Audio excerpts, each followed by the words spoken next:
So let me say, I want to thank Aaron for his leadership in the Alumni Association. It's not an easy task to bring together a group of folks from different parts of the city, different parts of the state, and different parts of the country, sort of working on a common cause. And that cause is to support our Morgan State and to support the School of Engineering.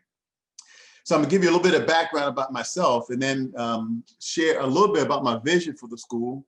And it will be extremely important for me to reach out to the Alumni Association. And we're building an external board. I'm not sure if it would be called a leadership council, engineering advisory board, but it will be composed of corporate sponsors, government leaders, industry leaders, and most importantly, the president of the Alumni Association, because your input to the School of Engineering is vital for our future. So we will make sure that will be inaugurated this year for sure.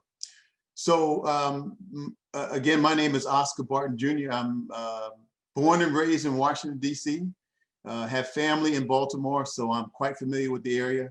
I currently live in Bowie, Maryland. I don't know much about Bowie politics. I know a lot more about Baltimore and Washington politics than anything else. I am a graduate of HBCU too, actually. Did my bachelor's at Tuskegee and my master's and PhD at Howard University. And I think the value added that I have in terms of studying is that from a composite perspective, you guys know Booker T. Washington sort of recognized the value of African Americans being artisans. So at Tuskegee, we had much more in terms of experimentation and laboratories to drive our educational experience. And then when I joined Howard, my PhD is in the area of applied mechanics, mostly applied mathematics. And it focused on what W.E.B. Du Bois focused on, that we as African Americans should be artisans, should be theoreticians and thinkers. So I think, and I'm pretty sure that I had the best of both worlds, combined with artisanship and then the extraordinary ability to be a theoretician at Howard. So I didn't stray away far from Howard after I left. I became a faculty member at the Naval Academy and started there in '93 and rose through the academic ranks and became the department chair in 2010. And at that point, we had the opportunity to provide a number of leadership experiences. Now, my faculty at the Naval Academy were 43 and I had a staff of 10, so I had a pretty big department.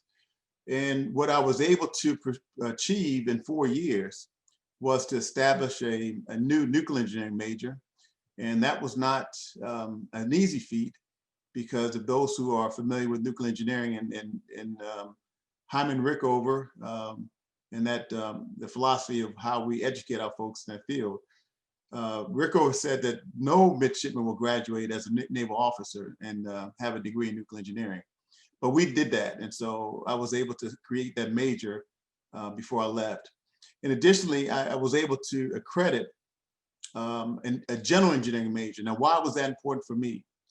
It turned out that when I did my demographic studies, a lot of our African-American midshipmen and female midshipmen chose general engineering. And at that time, it was unaccredited. And I felt that if we're going to be the premier academic undergraduate institution in the country, we should not have any majors graduating from an unaccredited engineering major. So we were able to do that. And I left with those two crowning achievements, among some other things that were help support the faculty and staff and students there. So in 2013, we were going under sequestration, and President Obama was suffering and trying to understand how to get us this next fiscal crisis. And we all went on furlough at the Naval Academy. And the dean at Mason, Ken Ball, and I have been friends for many, many years. And so sequestration happened, and I was sitting at my desk writing furlough letters for 42 faculty members. And Ken called me and jokingly said, "Hey, Barton, I know you're not working, you're not getting paid. So how about writing the new proposal for the engineering program at George Mason, mechanical engineering program at George Mason?" So I did that and went through a year developing the proposal, defending it before their state council, and notified my provost. And so I told my provost at the time that I would not be seeking a second term as department chair.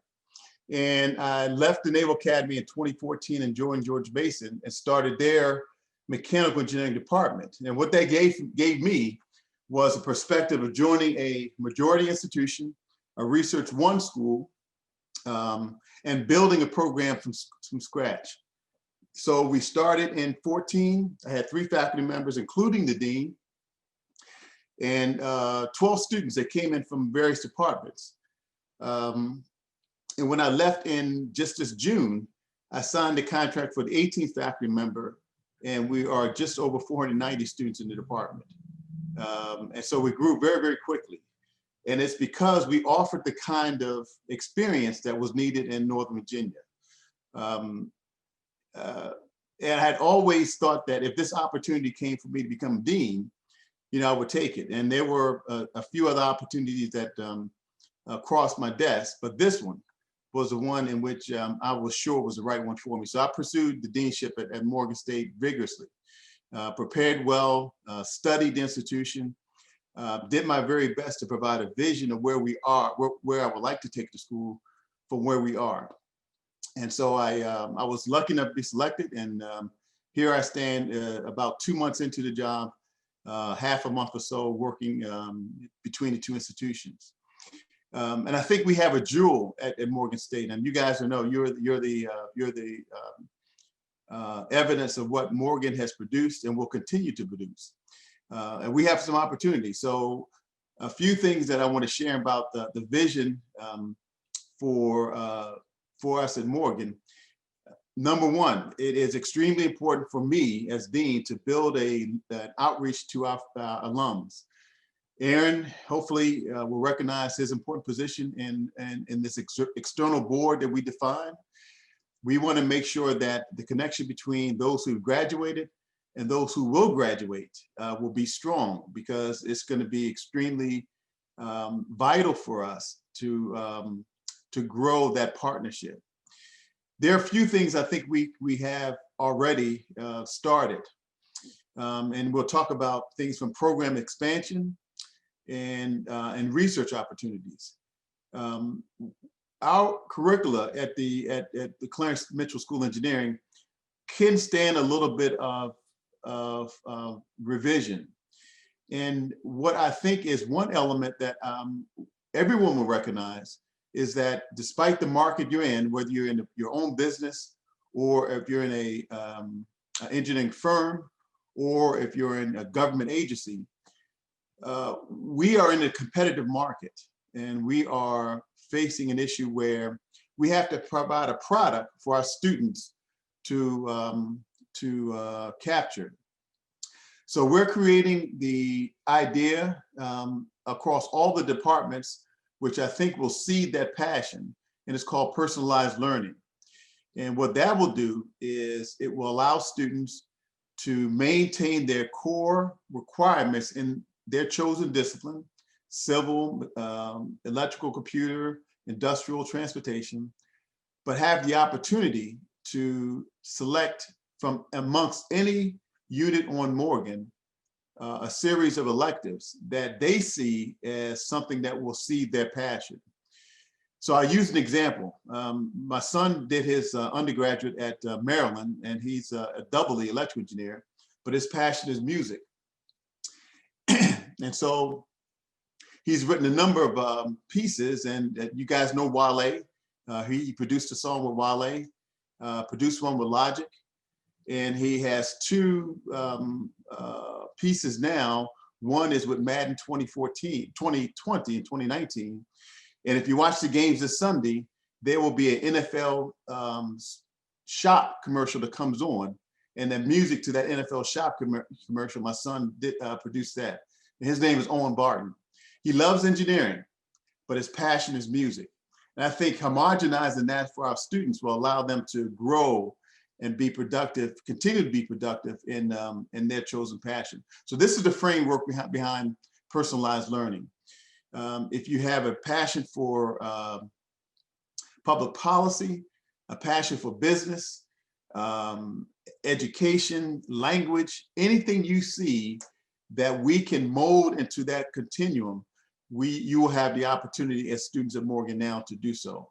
And hopefully that will keep that energy going so that you recognize that you'll be much more well-rounded in terms of having experiences outside of the college versus within inside the School of Engineering. Will you be able to take electives, technical electives? Sure, those will not be restricted, but we will change the name from technical electives to free electives. And so that is one issue that we're moving forward for our students. The second one that we're looking at is program expansion, and we have a number of opportunities. Those will consist of accelerated bachelor's and master's degree programs so that you can complete your master's within 1 year, coupling your senior electives with requirements for the master's degree. And that will allow you to complete a master's in business, again, in education, communication, whatever you think is how you think will be your pathway for a professional degree. And then we're looking at some additional program ideas. Those who are familiar with multidisciplinary education and multidisciplinary studies will recognize the synergy between mechanical and electrical engineering and this new area, which we all know as robotics or mechatronics. Is something that we're moving forward towards to identify and major in. We will likely have the opportunity to build a new building. We are documenting as best possible all of the use of our current Mitchell and Schaefer building. And that will give us the platform to include some of the latest strategies for engineering education, much more project-based learning, much more active learning, more technology in the classroom and the like.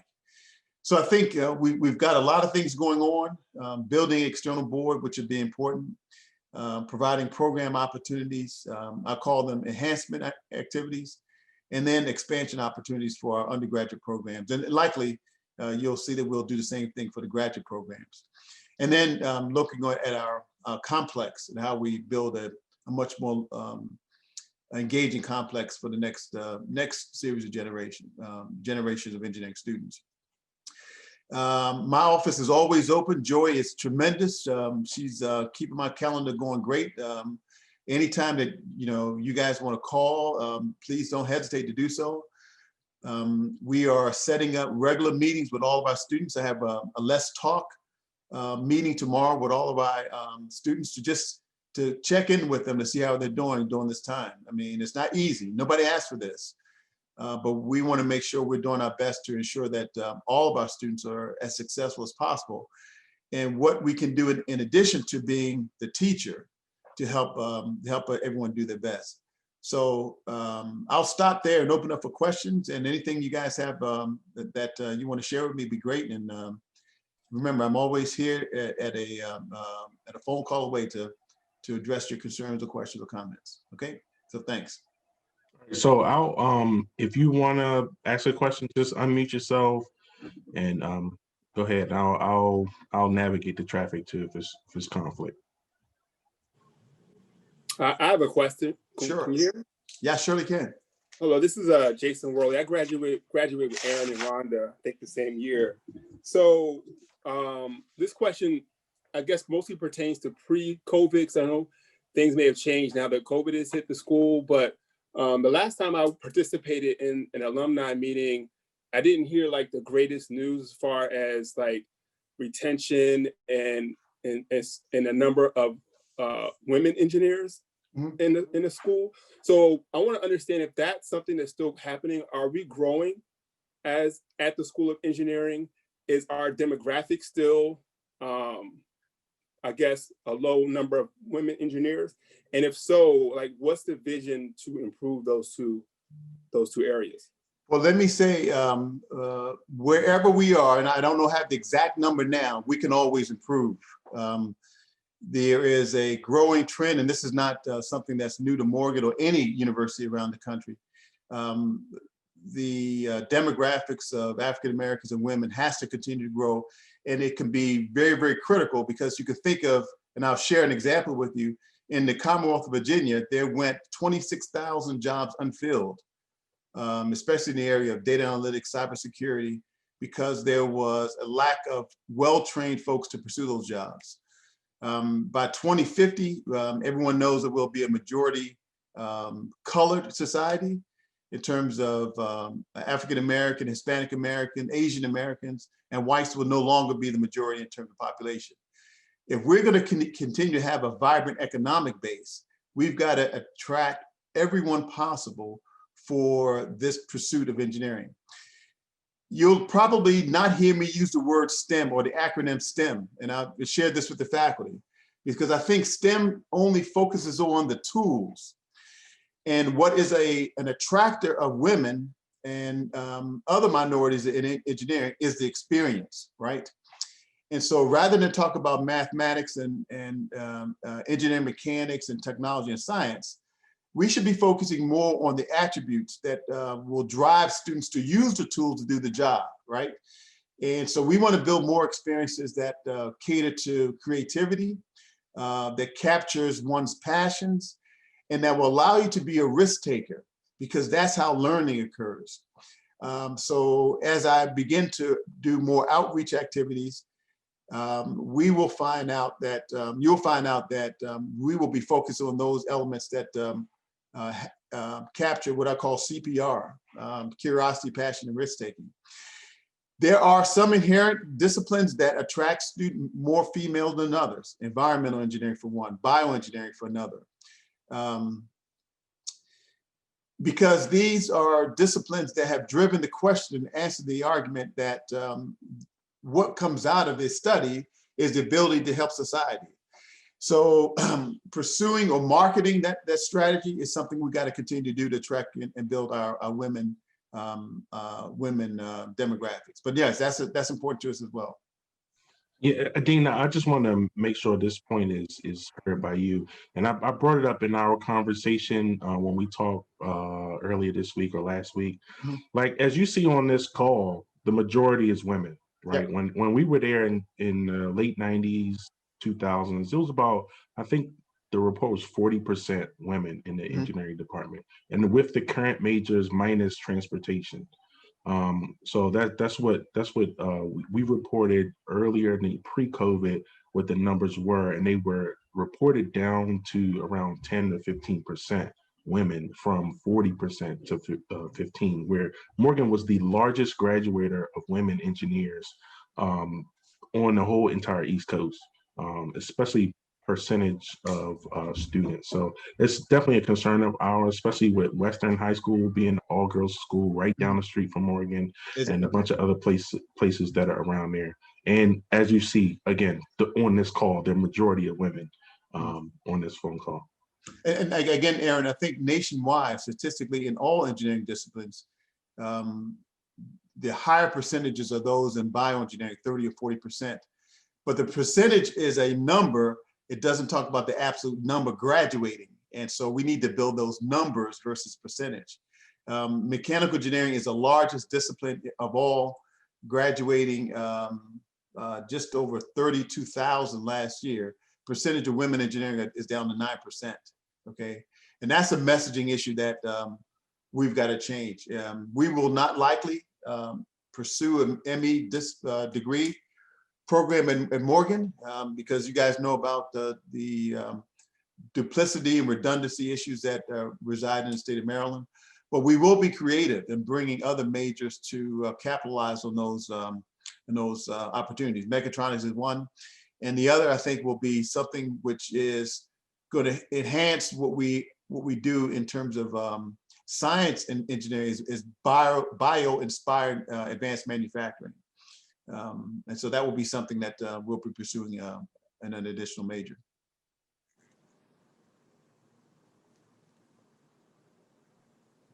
Good evening, Dean Barton. Thank you so much for coming and speaking with us tonight. My name is Kayinda Johnson. I am a graduate of it was industrial engineering at the time, not industrial systems just yet. Right. But I graduated in 1999, and I am currently serving as an adjunct professor in ISE currently now. Okay, good. And teaching a class, which has been great. I am so excited to hear you speak about your vision related to multidisciplinary studies within engineering. I think that that actually has, that could be a roadmap, if you will, for getting more women engineers, because you can kind of combine some passion areas, as you've been speaking about, with the more technical engineering fields. But that being said, what would be the approach that we as alumni should take in offering our ideas or proposals as it relates to multidisciplinary programs for Morgan in engineering? So if we have ideas, what's the most reasonable way to present that idea to you and to the School of Engineering? Well, I think I'm sort of a chain of command kind of person. You've got a leadership council, an executive committee. You would form your proposal and share it up through Aaron. We will invite Aaron to be a member of our yet to be defined name executive board or external board. But whatever we decide to do as a institution and as a school, we have to demonstrate demand. And that demand typically comes from surveys of existing jobs and surveys of our existing students. We have been getting the demand for mechatronics from casual conversation with Dr. Poindexter and the questions she's been asked by some of her students, as well as some in the admissions department. I can let you know that nationwide, there are very few ME mechatronics programs established. But there is a dire need. You'll know about understanding the everything from autonomous vehicles to robotics to the integration of machine learning and AI to automated surgery, to everything is going to be this platform where we have to consider this hybrid fashion of mechanical electrical systems. Students are doing this already in their first robotics high school experiences, right? And we want to continue that pathway and opportunities at Morgan. So whatever is an idea that the alums have, you need to have that vetted from the executive board. And then Aaron will present that to we have a leadership council, and then we will have an external board. Again, I've got to figure out the right name for that for consideration. All right, there's a question online from Michelle McLaren, and it is about the enhancements of the engineering building. The look of the building, some of the building is old and kind of running down, especially in the old building. I think it's the Mitchell building. Yeah. And what are we going to do to address that, to attract students? Well, that's a great question. My first day touring the facilities, I met Joy and Tremel outside, and it was eye-opening that it was not as engaging as I thought, welcoming. I think our engineering building needs to be a beehive of activity, right? It should be featuring everything that we've done to attract students from a perspective that they can see where they're going. And so right now we have already decided to begin to purchase a number of high tops, lounge type seating, so that students will be able to just invade that entire corridor between Mitchell and Schaefer. So that they will not have to worry about going to a classroom to study, but they can be in a little area to work on their projects and be able to work in teams, whatever they're doing. We're going to start looking at some aesthetic changes, more pictures. I would like to see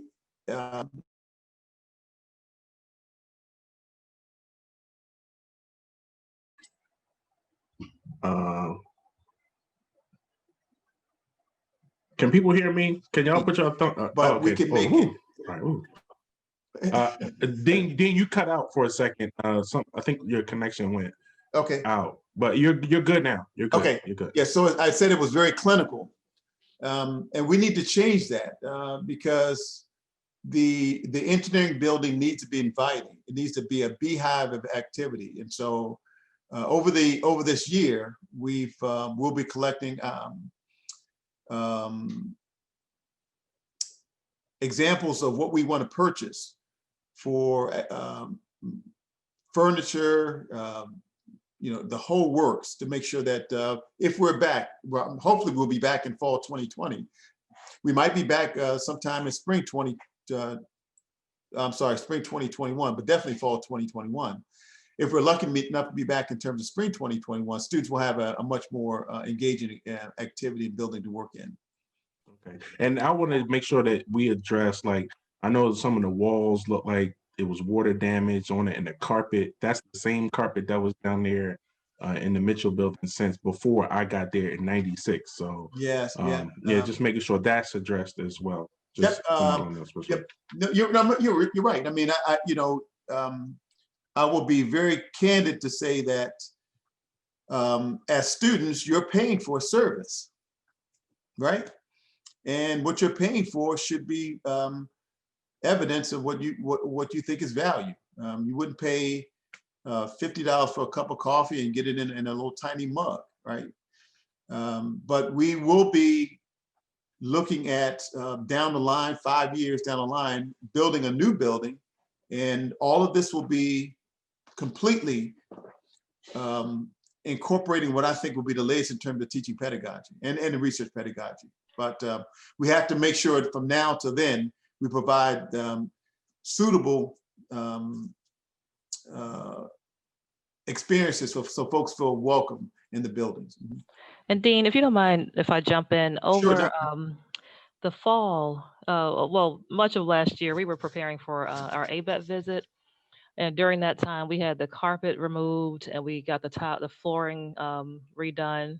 It's all tile flooring in Mitchell. I'm sorry, my son is loud right now. We also had a lot of the rooms, the hallways painted. A lot of the classrooms in Mitchell were redone. We weren't able to get everything for Schaefer, but Schaefer is a newer building, so it's not, it wasn't as urgent. But a lot of that work was done. The ITV rooms were redone. We got new furniture and got painting done and new flooring in there. So all that nasty carpet is gone. So we were able to do that over the course of last year. Any other questions? This is Richard Queen. Can you hear me? Yeah, we can hear you, Richard. Great. Good to have you with us tonight, Dean. I graduated from Morgan with both my bachelor's and my master's degree, so I love Morgan. But I will ask, I'm interested in your thoughts about corporate partnerships and preparing the students for life after school, as far as being acclimated to business structure and, potentially having a corporate relationship with local area businesses or even out-of-state businesses where they have an established relationship with Morgan. And then on the flip side of that, as we know, working for someone is not for everyone. So I'm interested in your thoughts about how we can gear some of the curriculum towards entrepreneurship and starting your own business. Okay, so let's, the corporate partnerships are extremely important. And matter of fact, Joy will let you know, I've probably been on maybe 3 or 4 calls, 4 or 5 calls almost a week about potential partnerships, from everything from small companies to Amazon, Microsoft, and the whole works. We've got to be careful here. I mean, and I'll say this very candidly, our students are commodities, right? We live in a world where diversity is now the rule of thumb. Many institutions, many businesses are not as diverse as they should be. So rather than just offering up our students for satisfying that diversity issue, we need to have a much more sustainable relationship. And that relationship is going to be building up, we think, what I believe and what I think we need in terms of preparing our students for success.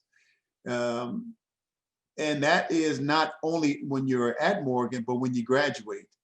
When you graduate, there's something called the business of engineering. And many times we learn about engineering from the classroom and less are prepared for the business of engineering. There's a corporate culture, right? There's understanding emotional intelligence, how to navigate the corporate structure. Those are the kind of things I think that will do well for our students for success, so that you will move up into that, eventually into that C-suite location. We've got to build in a mechanism for that to happen. Now, departments have their own autonomy for doing certain things, but we will continue from the dean's office to stress the importance of providing the experiences necessary for students to succeed. The idea of the idea of impacting our curriculum. Again, Ms. Johnson mentioned the issue of multidisciplinary engagement. That could also be an opportunity for us to influence what we do in the classroom. One way to do so, and we've already spoken with Dean Bogosian in the business school, is creating a master's in engineering entrepreneurship. That's one thing that we're moving towards. So I mentioned the idea of personalized learning. Again, we don't want to dictate what a program is required to do, but we want to offer students the opportunity for what you want to do. So if engineering entrepreneurship is your passion, then your 12 credit hours, which are now technical electives, will be freed up as free electives. And we will be engaging the business school to define the sequence of courses that will allow you to be better prepared for, at the undergraduate level, for entrepreneurship. IP issues, patent law, developing business proposals, startup funds, and those kind of things. And then at the graduate level, we're looking to pursue building a master's degree in engineering entrepreneurship. We have to recognize as a school and as a program, when you graduate, we should prepare you well for your discipline and the required components of your program. And anything above that, the elective things, are what I call where we want to, it's cream of the crop, actually. And we want to make sure we get the best of that in terms of providing you the experiences you think will be successful for your career. Hey, Dean Barton, this is Willie Smith. So I graduated from Morgan in '97. I also have a son that graduated in 2018. I currently have 2 Morgan engineering students co-oping for me at UPS, and I have 3 on my full-time staff. So Great. I'm all in with Morgan. All right. One of the things, when I was there in the late 90s, they had a couple programs that really helped me, and I was somewhat disappointed to hear that they no longer around. One was they had a non-credit GRE class that helped students prepare for the GRE. They also had a engineering and training, it was then, class that helped students prepare to take the professional engineering class. And they had another non-credit class that helped students complete applications for like GEM and NSF fellowships. Okay. So are there any talks about bringing any of those type of programs back to help our graduates get to the next level quicker once they are done at Morgan? So we have been sourcing some of them out, and one conversation we're in with now, Willie, is with a company called ATEC. And I'm a professional engineer. I think those of us who graduate from HBCUs, that should be the very first thing we should be pursuing, our licensure, because it separates us from the common pool of engineers. When I was hiring faculty members, and I would tell folks all the time, if I have 2 identical resumes, exact same experiences, the person with the PE always got the job, because the PE demonstrated to me that you went over and above to show your professional creed, and that's our professional creed. My brother's an attorney, and he could not practice law without passing the bar. So that's number one. So we are in talks now with ATEC to provide a pool of funds that we will offer students who are successful in passing the FE exam to reimburse that cost. So it's a motivator for us. I think it's $175 now. If they're successful in passing the FE exam in their senior year, we will give that back to them as a reimbursed expense. So hopefully that will drive more of our students to see the pathway to licensure. In terms of working with outreach programs, you mentioned the NSF, GRE kind of experiences. I'm not exactly sure of all of our portfolio of programs. We had a conversation just today with Meyer Curtis and LaFawn about previous program, PACE programs and the Saturday Academy. So those are sort of pre-engineering and pre-college programs that we want to continue to build. Whatever we do, we have to make sure that it's sustainable and is valuable for our students and our graduate population. So if you have some additional ideas, I'm welcome to hear those and see how we can make those work for us. I do have some ideas, and I'll run them past Aaron, make sure they vetted, and then I'll reach out to someone in your office and try to schedule some time to talk to you about it. Great, that'd be great. And one thing, Willie, I think we will continue to pursue. You mentioned you had some interns and co-ops. I think only the industrial engineering program now, I believe, has a work for credit course. And what I would like to be able to do is build a junior to senior year experience where students who work for a particular company gain an internship. We have to make sure the internship is valuable in terms of experiences, but they will be able to use that 10-week experience for credit for one of their elective courses. It will give them value in the work world, but also give them the opportunity to move ahead in their program. So that's one thing we will be definitely doing as well in terms of preparation. All right, so I want to I know it's after 7 right now. I know Willie, I know we all could go on and on. Let's get one more question and then let's wrap it up.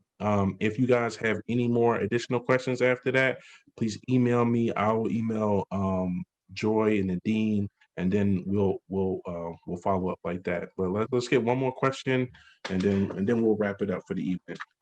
I gotta eat dinner.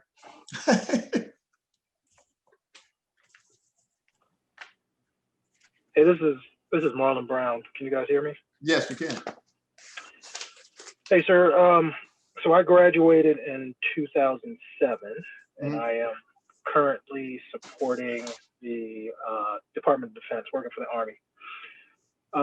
And in my relatively short time away from Morgan, I've come across quite a few young engineers who recently graduated, who were very technically sound, but lacked the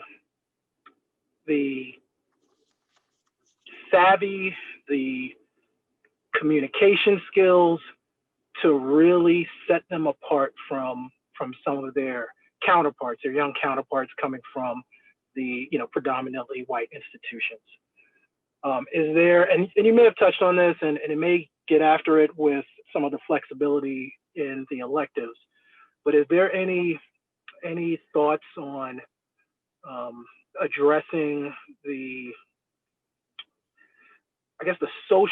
some of the social differences that we see coming from our students versus those from predominantly white institutions? Great question, Marlon.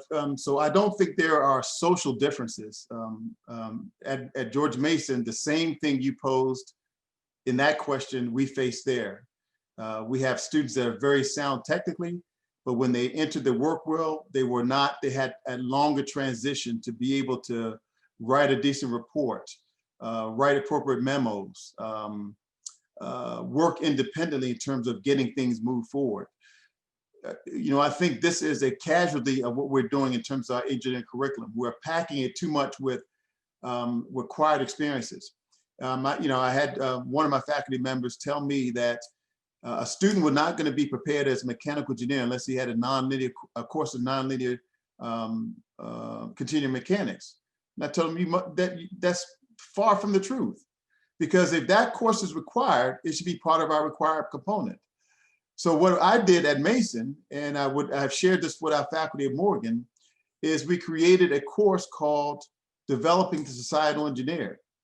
And in that course, we prepare students for those topics like conflict resolution, adapting to a corporate structure, strategic planning, business acumen, emotional intelligence. So it was the bridge from what they were doing in the classroom to what they will be doing in the corporate world.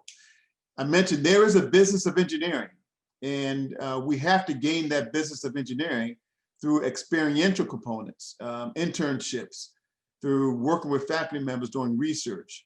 We are building the National Academy Grand Challenge Scholars Program, and in it, it has a number of components that will, again, prepare students better to capitalize on their engineering experience. There is a entrepreneurship component. There's this community component. There is a global experience, a service component, and then there's a research component. If you couple those with your required experience in your major, you cannot but better be prepared to enter the work world. And so those are kind of experiences we're going to continue to build upon. Hey, Dean, if I could just piggyback on that one, it's not really a question, it's often some of this. This is Willie again. Yeah, so a year ago, my company, we started recruiting for Morgan more heavily, and a large part of that was because of me. Mm-hmm. And one of the hurdles I had to overcome was they were saying that Morgan students was technically sound, but they couldn't communicate well and they couldn't do other things well. So I got buy-in from my CIO to come to Morgan and offer workshops, because we thought that it wasn't the students' fault that they couldn't do that. It was our fault because they didn't understand what we was looking for. So I can help you with that. I got buy-in. I can bring some people in. We can hold some afternoon workshops. We can talk about that at a later time too. Good. Yeah, that's a great opportunity. Thanks, Willie. So I'm gonna do one last thing, and then we're gonna end it. So the other day I got a request to hire some Morgan students. An alumni was like, "Hey, I need to hire some Morgan students. Who do I contact?" So I reached out to Joy, and right now, if this is true, my contact is Joy. It was Mr. Wilkinson, but I just want to make sure who the contact is if alumni want to or need to hire students. So Dean, if you know that answer, you let me know. So you're asking, no, so Joy was the convenient contact. Okay. But we will definitely like to funnel our contacts through Larry Wilkinson. Okay. Yep, right. And Larry is building our portal for all of our internships and experiences. Again, we will work with the career services from the university perspective. So we'll have a complementary kind of experience. But yes, I think right now we want to first start with Larry, and then we'll have our contacts over to career services. Great. And we would just want to make sure, again, this is a working relationship between the School of Engineering and the alumni. We would like to make sure that if we have any issues that we can communicate to you, because there was an issue a while ago with students and not being the companies would communicate with the engineering building and wouldn't get proper feedback from the university. So I'm not trying to address that right now, but I just want to make sure that we have an avenue. And right now, Dean, since you've been here, it's been really great to have this kind of conversation. This is probably the most important thing that we do. I can let you know your differential equations or your heat transfer or your electronics or whatever you're doing will never have any input to what you do as a person or as an engineer. It's how you communicate with your coworkers. And if we can't communicate even very difficult issues, then we're not doing our job. So through joy or any means necessary, the channel's always open. Okay, great. So with that being said, I want to thank everybody for being on tonight. I really, guys, make sure you are safe out there. Take this COVID thing for real. People are really getting sick. Thank you, Dean, for coming on. Thank you, Joy, for helping set this up. Thank you, all the engineers who are on. And we will be getting back with you soon through online, social media, and through emails and things like that. So I want to say good night, everybody. Thanks for joining. If you have any more questions, email me, shoot me a message on the internet or anything like that. Okay. Thanks, Thanks, everybody. everybody. Thank you. All right. Bye-bye. Take care. Good night, everyone. Okay. Good